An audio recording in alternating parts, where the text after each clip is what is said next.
to the Dames Marvs podcast. Come on, Dames Marvs podcast. Welcome to the B Sound podcast. Today we are speaking with Dames Marvs. Damon is a musician, comedian, writer, actor, producer, and owner of Loch 22 Productions, which handles music production, art design, web design, events coordination, and other creative ventures. He's also working with the online entity known as Project Nerd. Damon, is that an accurate? Yeah. It's more accurate than I'm like, oh, I am that. Oh yeah. I guess. I guess that's true. Yeah. Right on, man. So, well, in your own words, who are you, and what are you looking to do? Well, first, I'm really excited about a project that I got coming up. It's called the Dames Marvs Show. So that's who I am. My character on the Project Nerd platform. I mean, even as a partial interest in the company, they brought me and my brother in recently, and I'm the chief relations officer, which means I kind of control their Rolodex of celebrities and whatnot. We're going to a Comic-Con this week in Colorado Springs, and we'll be covering I'll be asking the celebrities there to do various things for our group. But the show that I'm working on right now is a show about me, and this is the reason I did all that is because it's the best way to explain who I am. The show is about me, who's a guy that does a lot of different things that famous people do, only is not famous at them at all. But he thinks he is, and he's extremely he'll jump and do whatever, if you dare him to do it. That's who I am. So the show's going to be about me. It's going to be written by a team of people that's been employed by Loch 22. And it's going to be written falsely around real life events that you can actually attend. And it's kind of going to be kind of a trip for some people. Like if you watch the show, you'll want to go to, like, let's say a 10 Club show, which you can actually attend, but everything that you've been thought to believe up until that, till you attend that show, has been written by people. So, so it's kind of a reality show. Yes, we'll just call it that. Yeah, why not? Okay, all right. Do you mind? I mean, I kind of know, but do you mind explaining what Project Nerd is? Oh, I'd love to, because they're my favorite thing on the planet right now. So, me and my brother had a podcast. It was called CF3, which was Cult Films, Fans, and Finds, with co-host Jeff Johnson. And we did like 70 episodes of just a podcast while recording all of it. So later we decided, man, we record all the celebrities' video anyway, so let's turn this into a TV show. The minute we did that, these folks at Project Nerd, who just check them out on projectnerd.com, project-nerd.com, and you'll see exactly what I'm talking about. But basically, they're an entity of like-minded folks who love content. So they started out as a podcasting network where they just got a big group of podcasters together and promoted each other's shows that way, much like the Seattle bands did in the early 90s. I honestly don't. I mean, there's a lot of talent there, but I think what made that succeed so well is the fact that they all supported each other. They were going to the if you can't be at ours, go to theirs. That's kind of what this Project Nerd thing is. Like, it's very little ego involved with these guys, and I love it. Because here we are getting ready to cover our first con as staff members. So it kind of blew my mind where it went, because as soon as we changed from a podcast to a TV show, they approached us and they're like, we want you guys to be our flagship show when we launch the network, where we're going to start with video. So we're like, oh, wow, that's a lot of pressure. We were really nervous about, what kind of things we're going to have to sign away and like creative control we were going to have to give up. But they literally did not want any of that. They just said, we want you to keep doing what you're doing. We just want to be the ones to show it. So that's how it started. After the first show, they're like, all right, now we kind of want to own it because it's really good. And we can't get sponsors to, subscribe to something that we don't own as a network. So, more paperwork later, we're full in on Project Nerd, and then they're like, "Oh, you guys want jobs in the company?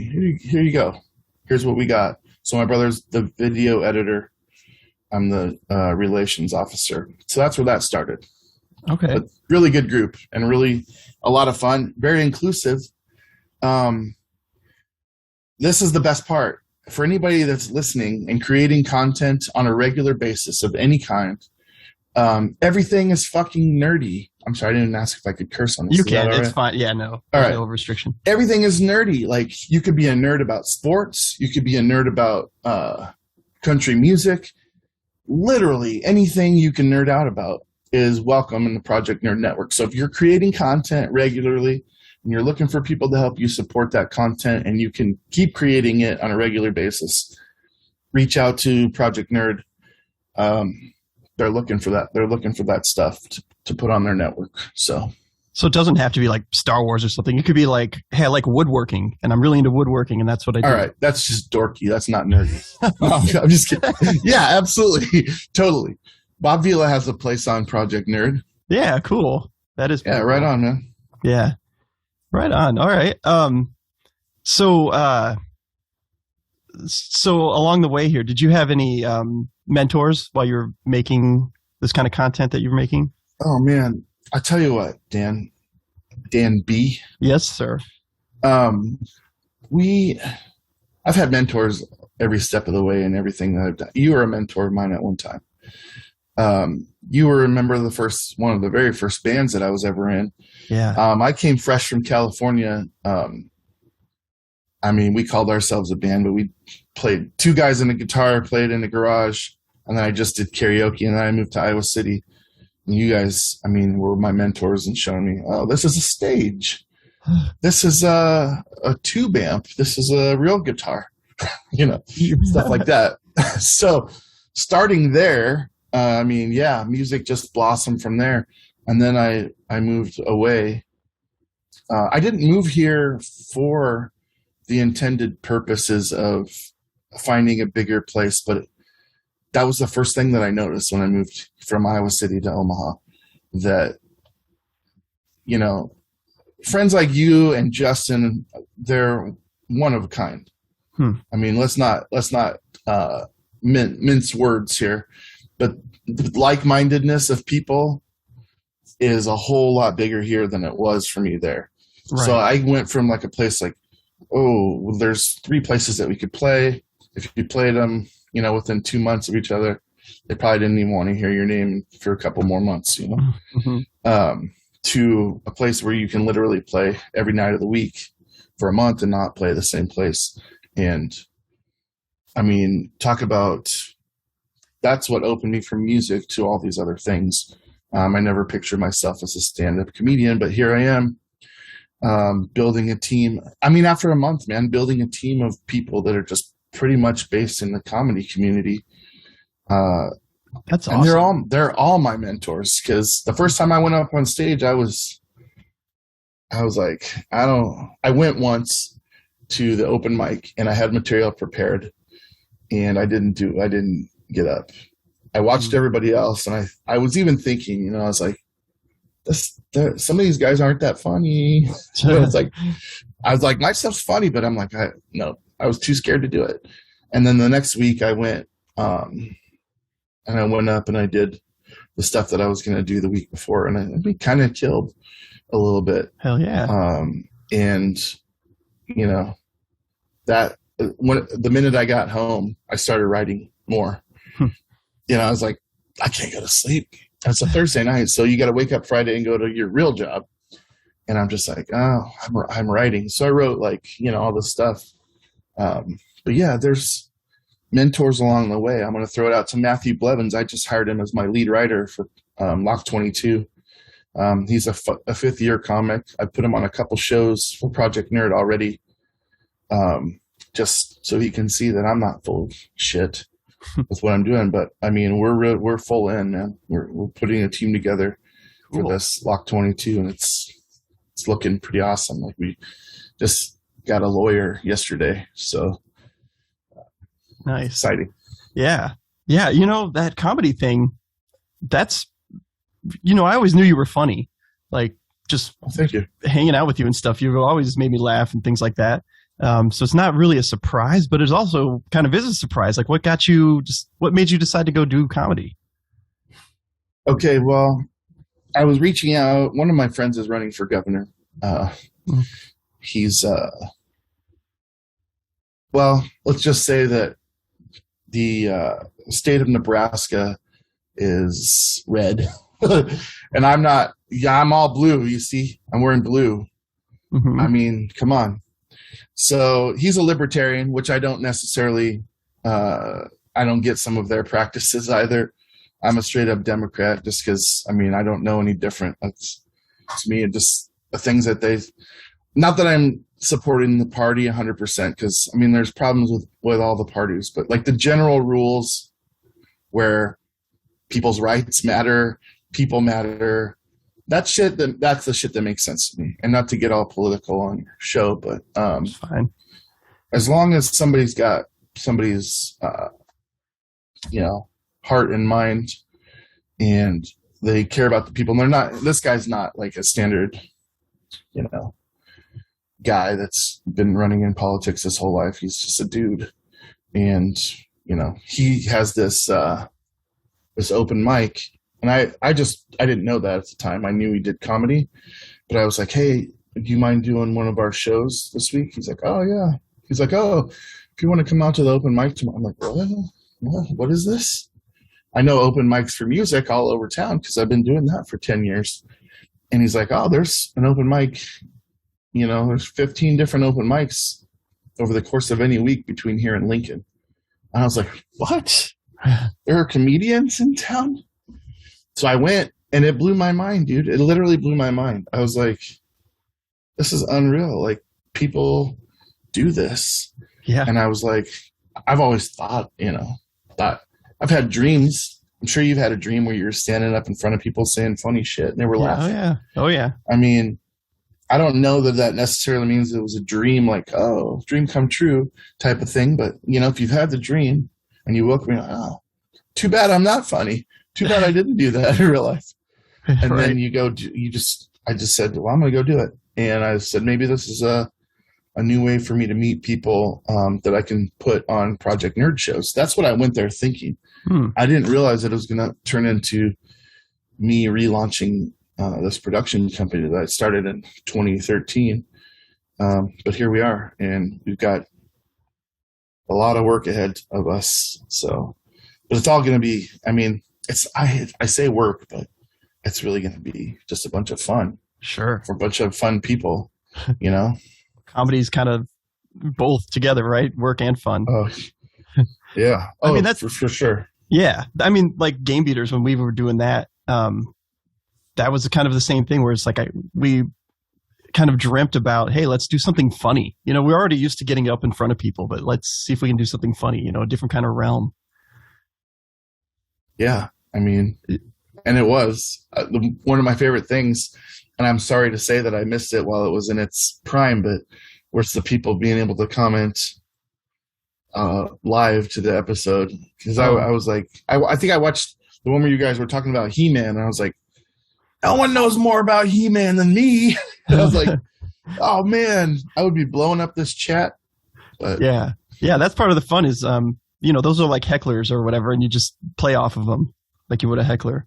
Yeah, I got heckled on my first time up. I think the joke was I was going to come up here and I was going to tell you guys a lot of fat jokes, but I'm like, they hurt my feelings. So I'm like, I don't want you guys to see me cry, like, unless we watch Rudy together. And, I laugh, but this guy goes, he was offsides. I just go, you're offsides. The mic is mine. I was like, no one prepared me for this. I don't know how to handle hecklers, man. So you got to lay off. Huh. But yeah, man, that's that kind of quick wit that'll, save you from those kind of things, and that people like. I know you have that. So yeah, I mean, so one of the questions I ask a lot on this is, and this can relate to any of this, but what unique skills do you have that help? What unique skills do you have that helped you along the way? Well, I hope that this skill continues to help me along the way. And it's that I really operate without an ego. And it's hard to do in art, man. Like, I think there are some people that are out there and they're really good by themselves. And I mean, I can do things by myself. And you know, there's aspects of it that I would love to control every part of. Oh, let me use CF3 as an example. Mm-hmm. This is my brother's brainchild. They brought me on the first episode just because they didn't have anybody else to do it. And then I kind of ended up sticking around. And then eventually that was just like, I was one of the people on the show, you know, like second nature. But I would run it completely different if it was mine. And I mean, some of the changes that I had ideas on have happened, and we've been able to update and change the show around a little bit. But you just gotta let go of ego, man, and let control go. And I think when we joined Project Nerd, one of the things I was worried about was them trying to usurp production on my brother. And I told them, I said, look, you guys have been doing this a long time, and I'm sure you have video editors and whatever that you think could do a really good. But I was like, I don't trust anybody to edit this show but my brother. I'm like, because he's funny. The stuff he puts in, it's the little details. Like, you know, when someone says something stupid and you put a bubble, you know, like that's the kind of witty, cool, funny stuff that he does that I wouldn't trust turning it over to somebody else. Sure. Or even myself. I want him to be the one that edits it. But yeah, I think, you know, with this Loch 22 stuff and the Dames Marvs show, I've been telling everybody that's involved, I've been saying, all right, look, I realize that we don't have a huge budget. We're all contributing to the budget, and it's called the Dames Marvs show. But I'm like, this is the example that I would use. I would say, look at Seinfeld, all right? Not that we're Seinfeld, but look at that. He had his name on the show, but you could argue that he was the least funny of the main four characters. So by and large, if you're a cast member on this show and I'm charging you with writing your own character on the show, it's a version of you that you ultimately get to decide within this context of the story that we're telling who your character is. And if it's funnier than me, it's funnier than me. I mean, that's just going to help the show, right? Mm-hmm. That's all I care about. So, you know, the team that I'm looking for, we'll actually meet for the first time tomorrow. So I'm really, really, really excited because I think there's going to be like 8 or 9. And eventually that's about as many people as I want in the writing room. Just because I think if you go beyond that, it's convoluted, too many cooks in the kitchen. Mm-hmm. But I also think that's a good number to have, like 9 or 10, because not everybody's going to be able to show up at every meeting. I mean, it's just a scheduling thing that we have when we're in our 30s and 40s. It's just, I guess we go all the way into the 20s though. I got this kid that I'm courting. His name is Ross. I won't throw his last name out there just because. But I saw him do a comedy show last Wednesday at the Backline Comedy Club downtown. Excellent place. I had never been there. It was free. I laughed my ass off from 7 p.m. until 11 straight. Everybody that got up was amazing, and I picked Ross out of there. And he had this character that he plays on stage, and I was like, man, that is brilliant. This kid's 21, 22 years old. I invented this brilliant character for his comedy. So I just went up to him after the show, and I'm like, dude, I know that you know a lot of these guys around here. I know that you know my head writer. I'm just going to let him tell you what's going on. But you have a character that would kill on the show that I'm putting together right now. And he's, I mean, 21, if someone would have came up to me and said that, I'd be like, where do we go? You know, let's go. So I'm hoping that character appears on the show regularly because I laugh at it. So I can't imagine other people not laughing. It sounds interesting. Like, so if everyone's writing their own character, how does that work when they intermingle with other characters that are being written by themselves? Sure. So let me pitch you the show like you're cared about it at all. So it was originally going to be a late night talk show where, like a Conan O'Brien or David Letterman. And it's still going to be at that time of day and hopefully 5 nights a week. So it's a big it's a big project. And, the guy I was talking to before this, the publicist, he's the guy that's going to help us fill the 3 interviews that we need each week for the Letterman part of it. So it'd be Letterman meets Curb Your Enthusiasm meets The Office. That's the idea. So when we're writing ideas, maybe some dialogue, and then a lot of it is guerrilla comedy as well, where we write up into a point. At such point, then we just have to go.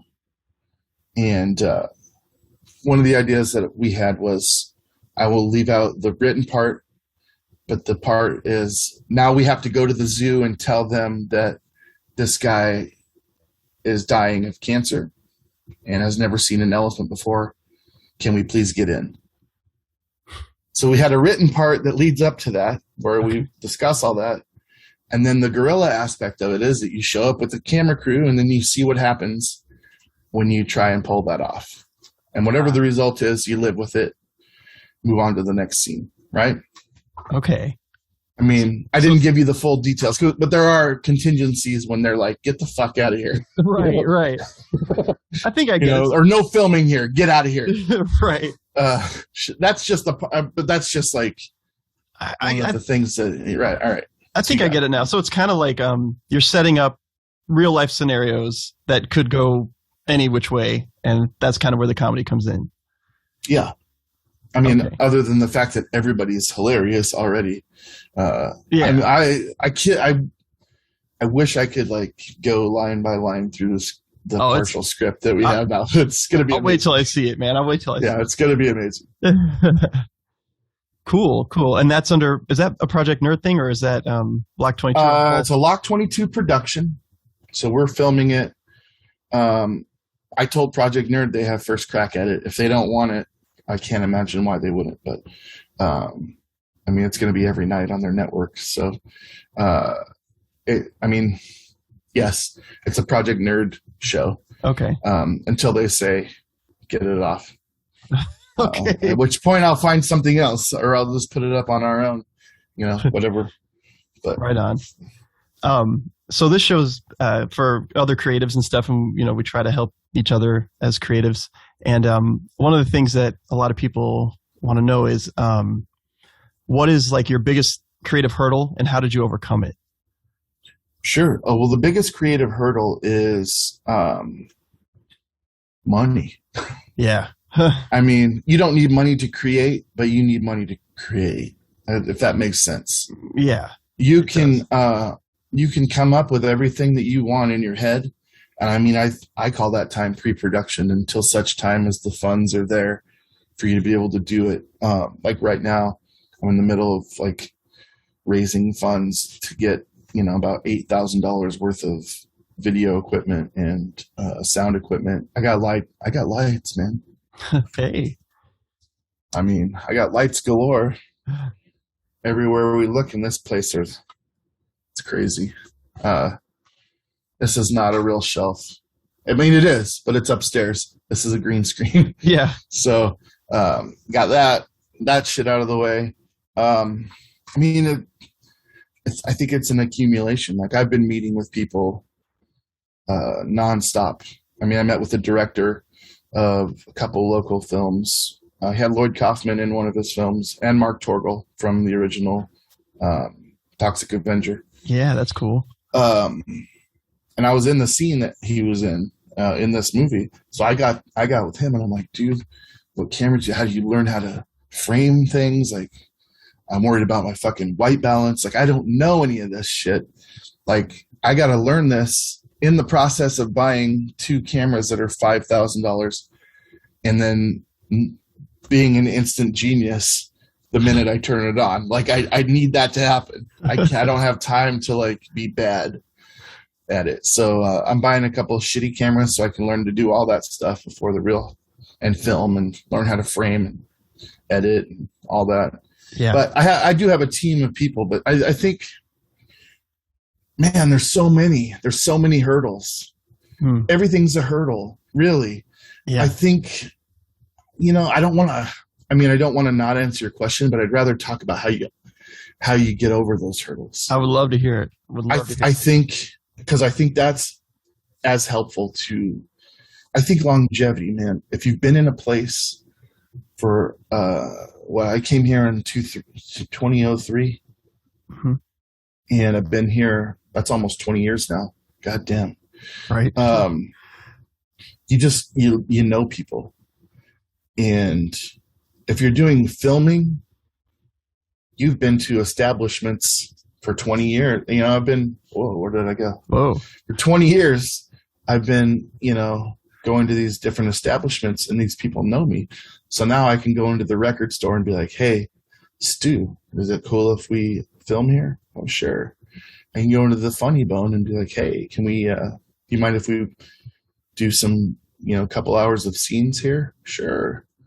Hey, can we throw a comedy show here and just invite our friends and family in? You can sell them drinks and whatnot and make your money. And we're just going to say cut every once in a while. Sure, yeah, go ahead. Hey, can we come in this school? Can we come in this office building? Can we come in this, this music venue? Oh, yeah, no problem. We know you. We trust you. You've been here, coming here.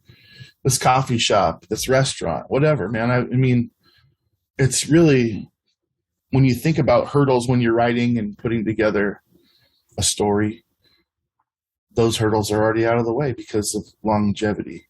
And I think if you could start building relationships with people, just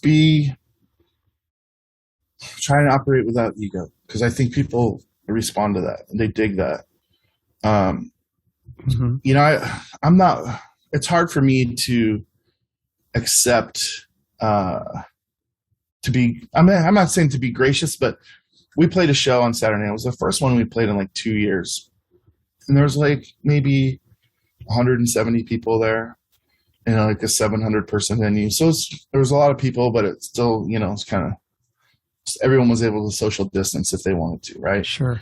I saw the ticket, by the way. That was cool. Yeah, it is. It's cool, man, to see. I mean, to see all this stuff. I never actually had like a real, maybe once before, but yeah, not with the gold seal on it or whatever. But people are like, oh man, you guys are awesome. And I'm just like, I don't know how to deal with that stuff. And I think like you can really put people off if you don't. Mm-hmm. Like if you're a jerk about it, you gotta engage. I mean, even if it's against everything, to be like, oh, thanks. Or like, you're probably I think that you're the same way. Yeah. Like you would shy away from, you'd be like, please don't say that. Like, let's just exist, Right.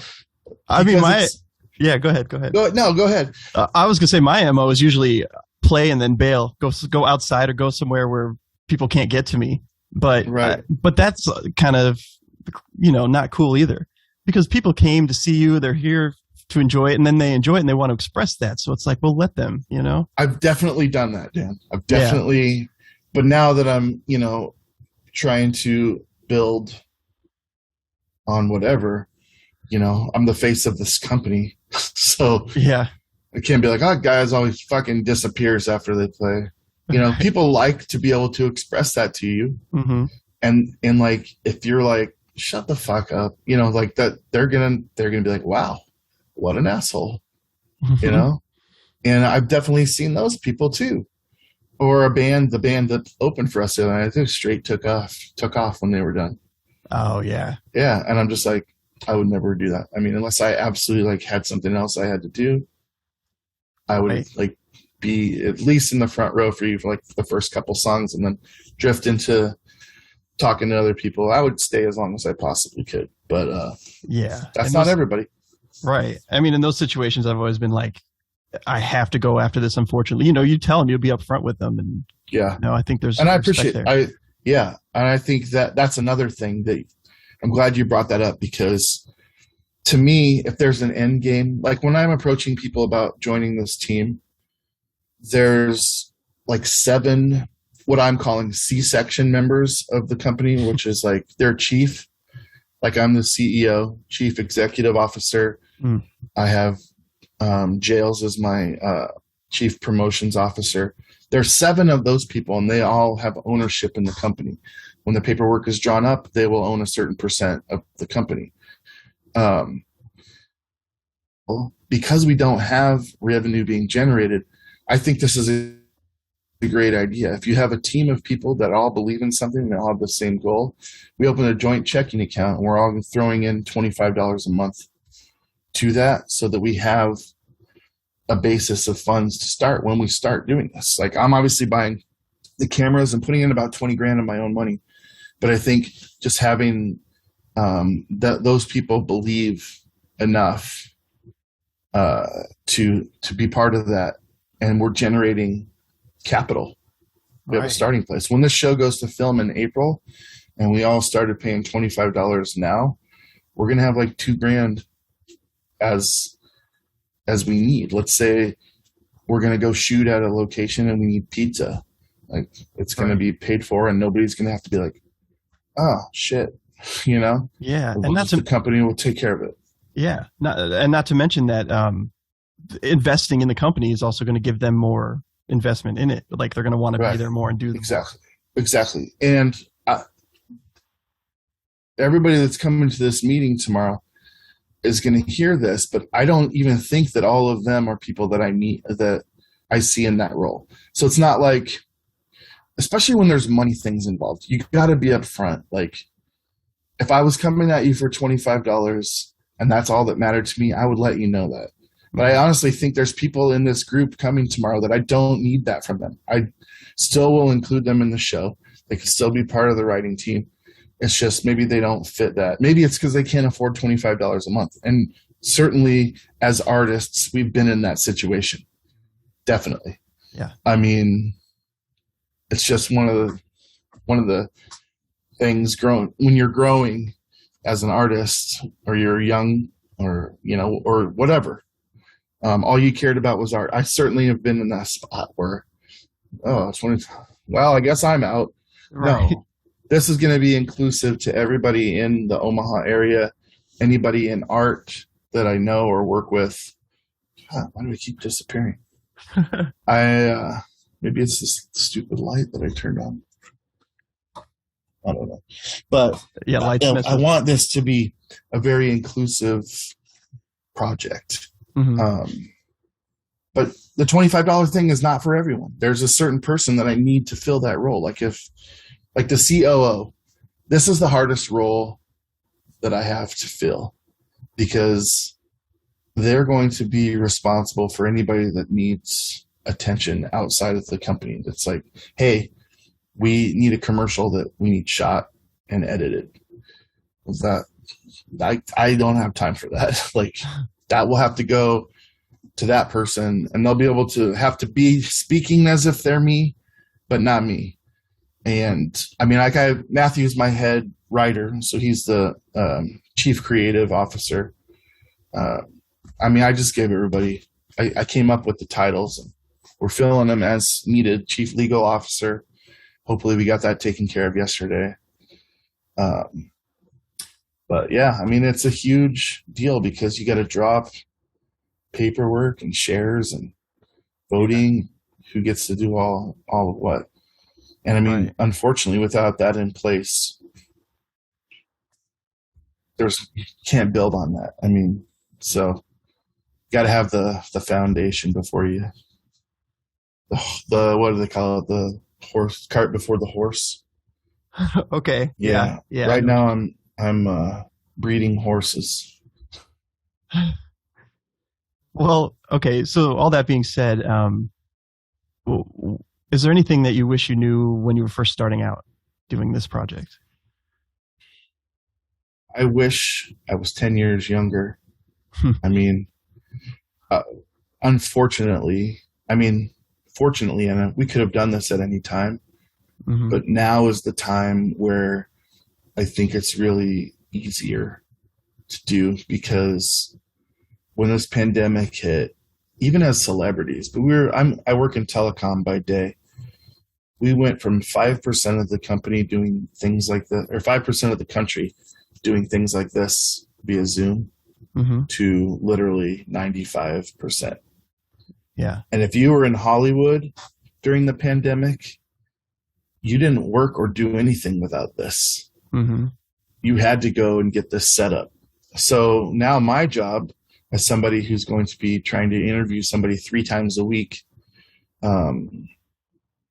for a late night talk show, that's the ball game right there. That's what makes it all possible. I couldn't have done this like that 10 years ago because 5% of the people had this technology. Now everyone does. So it really doesn't do me a lot of good to wish I was younger. I wish I was. Yeah. What do I wish I knew? Honestly, in that 10 years, I should have fucking learned how to use a camera. Now I'm taking crash courses on YouTube on how to operate cameras. And everyone's got a different idea of what camera you should have, Right. where your white balance should be. But I do think there is a general rule, like the 2/3 rule. The head should be, this far from the top. You should be on 2/3 of this side. The background should be blurred. Shit like that. Mm-hmm. I wish I knew how to operate a camera. Or if we're talking music, I can write music and create music and sing music and play music. Show me a computer where to record. I have no fucking idea. Oh, okay. So I'm like looking at the keyboard. I'm like, I don't know which of those buttons does anything. Did it just never appeal to you to learn that, or? Yeah.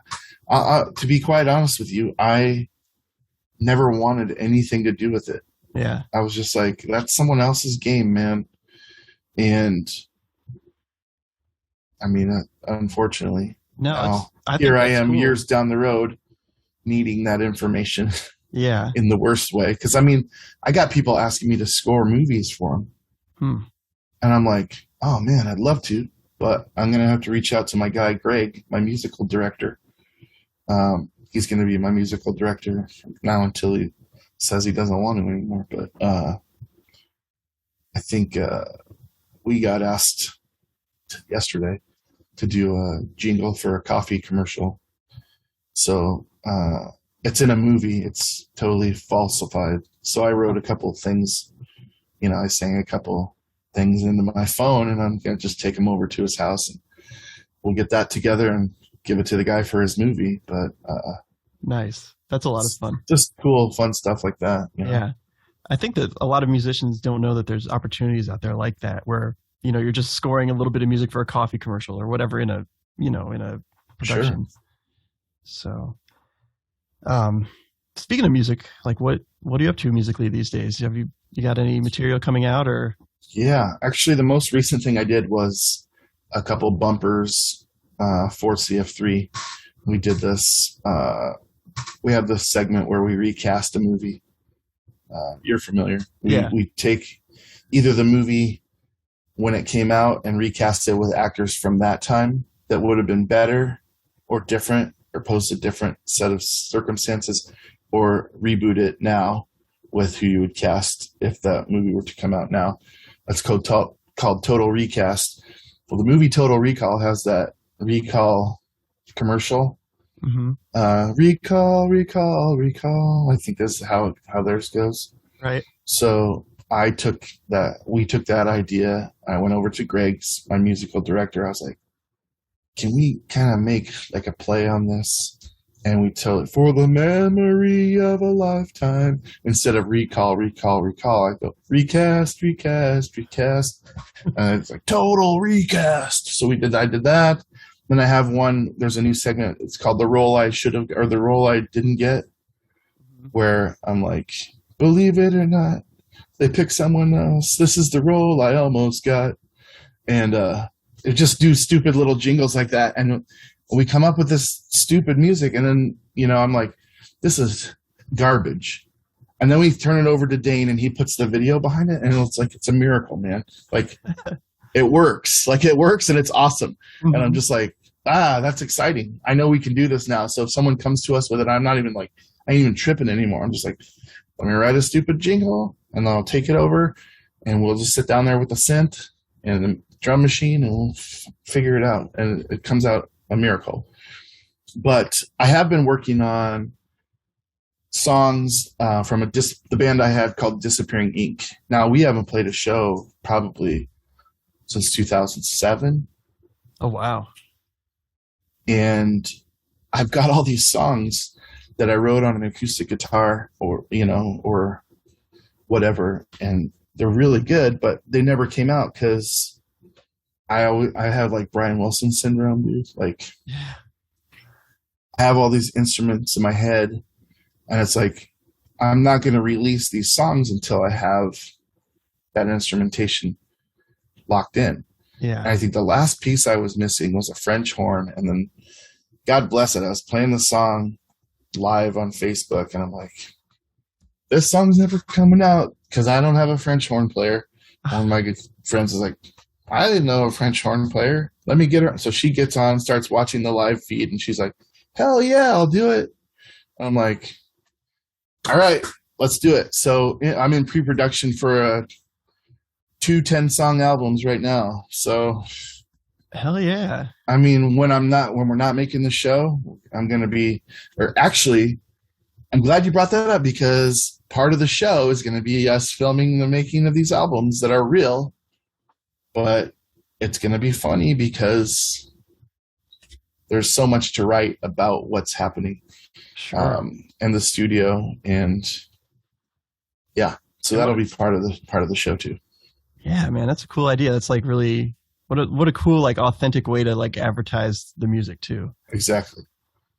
And I think, it's going to be mostly tailored about the stuff that I'm doing. But when I go out to an open mic for comedy, my camera crew is going to be there, and we're going to get all of these real, authentic people doing their thing, man. And I think that, on the show, we'll have a little blurb below them. This is their name. Here's their Twitter handle. So it's like a launching platform for more than just my stuff. Mm-hmm. Like, it's going to be like a commercial for more than just what I'm doing. And if I tell these guys, I'm not going to use any of the names of people that we haven't gotten yet, but if I'm like, dude, Larry Hankin was in, if you look at his IMDb page, I mean, Breaking Bad, Seinfeld, he was in Friends, he was in pretty much everything. If you tell a comedian, you're going to be in the show where we interview Larry Hankin at the beginning. He's going to share this with all of his people across all of their media. I mean, what's not exciting about that? Like, right. It's like you went on, and I don't want to pretend that I'm Johnny Carson or anything, because the whole reason that I went this way with the show idea was because I'm not Conan O'Brien. I can't put together a show like that, and make it fun. So I had to get a team of people to make it funny and fake, but about real stuff, which I don't know that's been done. I mean, I don't know. Maybe it has, maybe it hasn't. But, to the extent of what I'm thinking in my head, the show's going to be, I've never seen anything like it in my life. Yeah, it doesn't like anything I know, but just you doing it is going to bring its own, right. You're going to be unique anyway. Right. And I think I have venues where I can have my musical guests set up, play the songs, and we'll record it and film it live and real. And then that'll be on the show at the end of the show as our musical guest, Nice. And I'd love to have you on there at some point, even if it's just you and an acoustic guitar. I'd love it. I would love it. Yeah, that'd be fun. Thanks. Absolutely. Well, and that's the cool thing about this too. It's based in Omaha, but this is an international show. The minute it goes on the air live every night on Project Nerd at 9 p.m. or 10 p.m., whenever it goes, no matter where you are in the world, if you have that link or you're subscribed to Project Nerd on any one of their various free subscription services, you'll be able to see it live. So, I'll be like, this is Dan from Iowa City. Cool. This is so-and-so. Or someone can send us a video of them playing and we'll put it on the show. Somebody from Australia might send us a band video. If I think it's, put together well, I'll throw it on the end of the show. Why not? Promote everyone that we can. Yeah. Why would we just stop? And I think that's another cool thing that I want to do with this, man, because I don't think that, like, have you ever thought, like, if I was Bezos, like, world hunger would be over? Have you ever thought that or shit like that? I can see where you're coming from with it. Or like, why the fuck is there X problem in the world? Like, once I have $1 billion, what's 80 more billion on top of that? Yeah. Is stuff I will never be able to spend in my life. Why would I not? And I look at it like this feeling of being surrounded by people that are creative is like money to me. And I feel like 100 billionaire, So it's like, now that I have the 100 billion, like, let's use 99 billion of that to help everybody else with their art. And that's, I think, ultimately what's going to attract people to work on the show, because they're going to see, not only they're going to get a Loch 22 t-shirt out of their contribution, but they'll get some kind of uplifting thing to their art for it. Right. So right. Yeah, some good feels maybe. Totally. Yeah. Cool. When we were talking about music, I had this question for you, and I just was curious. Like, I think you're a great singer, right? Because you were singing little things over here and there. What got you into singing? Like, what was the point where you're oh man, I could sing? All right. So I think I grew up in a unique situation. My parents were divorced when I was 7, but when I was 7, my mom took us away from Washington State and moved us to Missouri, where we lived with my grandma. And at that point in my life, I realized that my mom's entire family, my grandma was a country western bass player. My uncle Johnny, rest his soul, was like a lifelong traveling steel guitar player. And my aunt was a drummer. My mom made a record when she was 16 years old. I have the 45 upstairs, and my uncle likewise. And all songs that they wrote. And I just grew up thinking, it's not that hard. And then I find out that on my dad's side of the family, we come from the Philippines, and my great-great-grandfather was the vice president of the Philippines, and his brother was a famous composer. So like, my grandma came over here as like royalty. Huh. And she met my grandpa during the war, and they got married, and then music happened to be on both sides of my family. Now, when I was little, my grandma owned an Opry. Like, people would get together on a Saturday night, file into this big auditorium, and they would play. It was called the Pickin' Palace. And I don't think that she owned it, but she was friends with the people that did, and they allowed her to run this Opry, and they kind of did it like that show, Hee Haw, where they did sketches and shit. Yeah, yeah. So, like, that's all that's coming back to me now, because we're writing sketches and shit for, like, this show. Yeah. And this show is so crazy, dude. Anything you can think of, man on the street type of stuff, sketches. I mean, there's no limit to what we're doing. It's crazy. But I think of all these things that my grandma was doing all this time ago. And she actually had a character. She would dress up in bib overalls, put her hat on sideways like so, take her teeth out, and she talked. And her name was George. She was this character, George. Uh-huh. And I remember, watching, and she was always be like, you guys got to sing.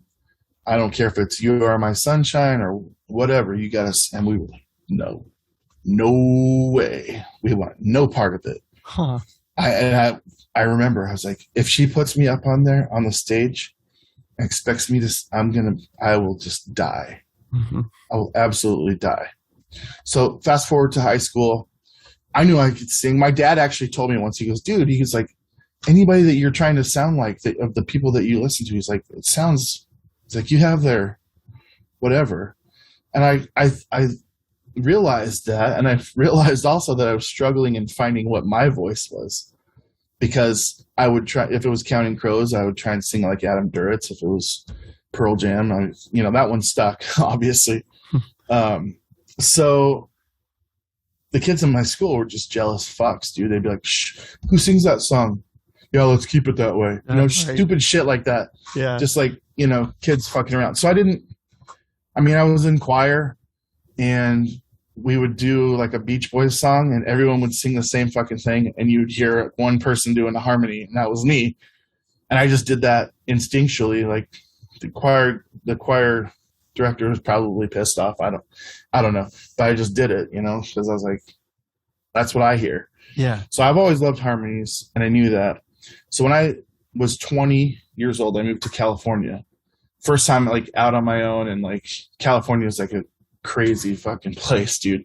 Like if you're not an individual personality, you will absolutely disappear into the oblivion of nothingness. Mm-hmm. So I was disappearing into the whatever I just said. I was disappearing into that.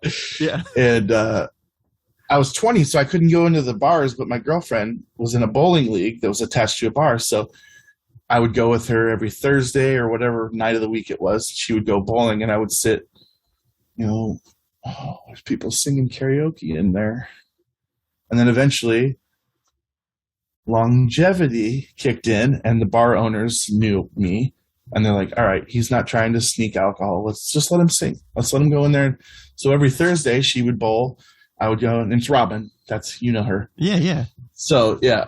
So she would bowl, and I would go in the other room, and I would go through the catalog, and people would, they went from like 10 people to like 70 people coming every time.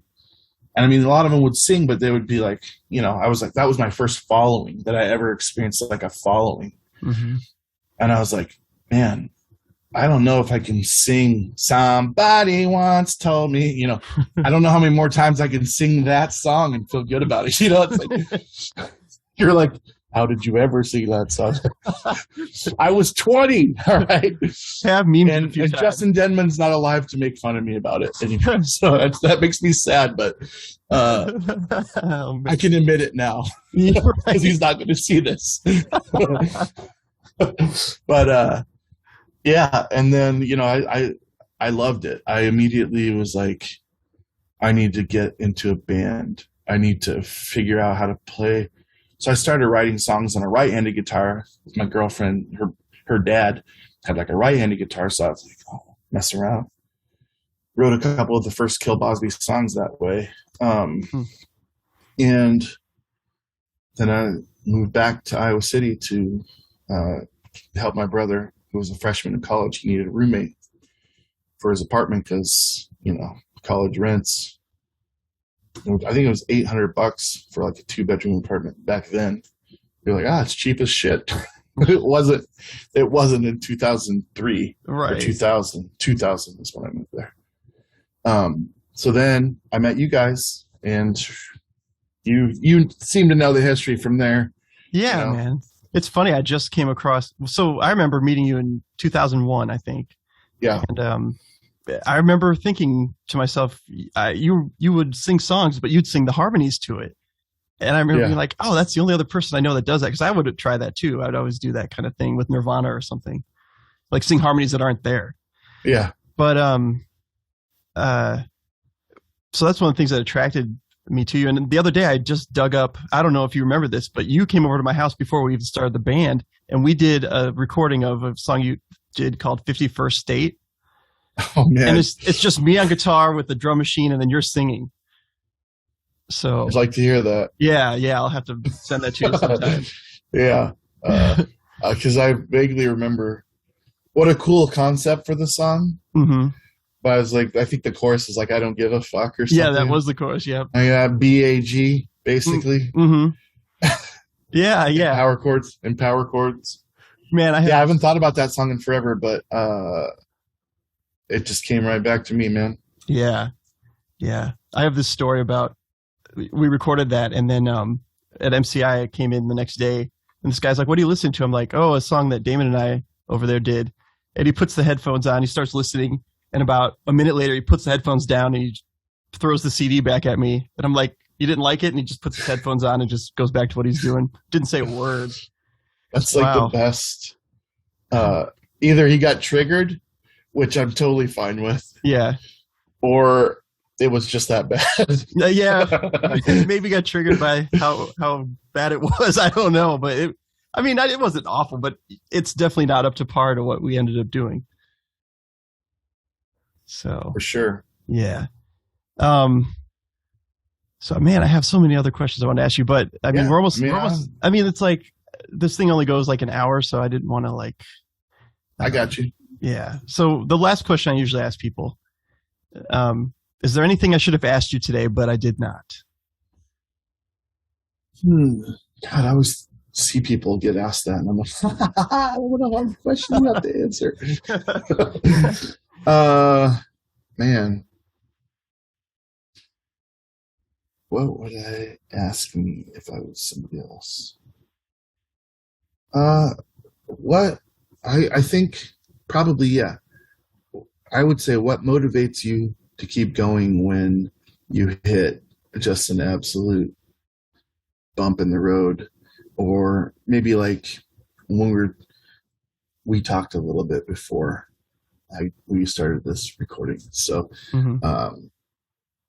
or what do you do in a situation where somebody is becoming a problem in the group, and then you have to learn or deal with it? Like that's to me, that's a question I would ask a business owner, because I want to know. I know how I do it, so I will answer that if you want. I would love to hear the question I would ask. Yeah, I would love to hear the answer to your question. I think it's happened a couple times here recently. And I'll tell you another one, just, because it's not happened yet. I'll tell you one when we're done here. But okay. I think you have to be mindful that you don't know what's going on in other people's lives. So if they're acting in a certain way, or maybe they're just not up to your level, you can't say that. You can't say, we're letting you go because you're not at the level that we need you to be for this. So, bye, but you can't lie either. Nobody gets anywhere from lying. Right. So what you have to do is you just have to keep in mind that people are people and they have feelings. And even if this person has made you so mad that you don't care about their feelings anymore, you don't know how you're going to feel 2 years from now, 2 months from now about that person. So you got to treat it like, and I remember we had a hard decision back in the Sunformer days where we had to, make some of these things. I don't know that we handled it the way we should have, or the way that I would now. It obviously has worked out because everybody's friends, and I'm so fucking thankful for that. Me too. Because I treasure the friendships of everybody that I've had there. And I don't know that I necessarily thought about that back then. Right. So I always think about that when there's something difficult. And I let myself get pushed to the point where it has to happen. I mean, I'll give everybody the absolute, like I was with this guy that I was telling you about before this. Is that my absolute, like, if it doesn't go well now, I'm just going to be done, and he'll understand what happened, but you just have to handle people as people and truth. Yeah. That's the best way. I mean, there's all kinds of cliched sayings I could give you to indicate that that's true, and they're all right. They're all right. I mean, yeah. So yeah, I think there's a lot of wisdom in that, man. Just just, realizing that you can't know what somebody else is going through, really. And then, also not lying is a very good one. So, all right. So to wrap up, just where can people find you online? Ooh, I'm trying to build my Twitter following. So I'm at Caraveras, it's dumb, but maybe you can put it on there spelling properly. Yeah, I'll put it on there and proper. But what does that mean even? Because I was looking at that today thinking, like, I've known this title for years and I have no idea what it means or what it's. All right. So I really want to give you a story. Like, it was this girl that I knew, and she's the one that got away, and that would be a lie. Okay. I've told people that before. We just talked about lying. Because I think it's interesting. Yeah, but this is not anything that involves their feelings. Oh, I knew her too. Right. The fuck you did. So, honestly, just was trying to come up with a name for something one day that wasn't going to be populate 100,000 different things when you searched it on Google. Mm-hmm. And I was like, this is a cool word. I guess I don't know what it means. But it's stuck ever since I came up with it. And I never found a Google search. I mean, if you search it, it's me. I mean, yeah, right on. No matter what the stupid shit says on whatever message board you're on, it was me. Yeah. If I'm running for office, all you got to do is search old Caraveras shit, and you'll find that I'm not suitable for office. Yeah, I think I Googled it and came up with a Seattle Seahawks forum or something. Was like one of the top results. Yeah, like, okay, that must be Damon. And that's me. And then Dames Marvs is on Facebook. Mm-hmm. Damon Marvin's on Facebook. Loch 22, I would love it if you joined that. Mm-hmm. And or Project Nerd, because those are the things that I believe in. All right. And that's on YouTube as well? Yeah. I mean, Project Nerd would probably be my priority, just because they're so good to us. I mean, they really are. And they're everywhere. They're on Instagram. They're even on Twitter, Facebook.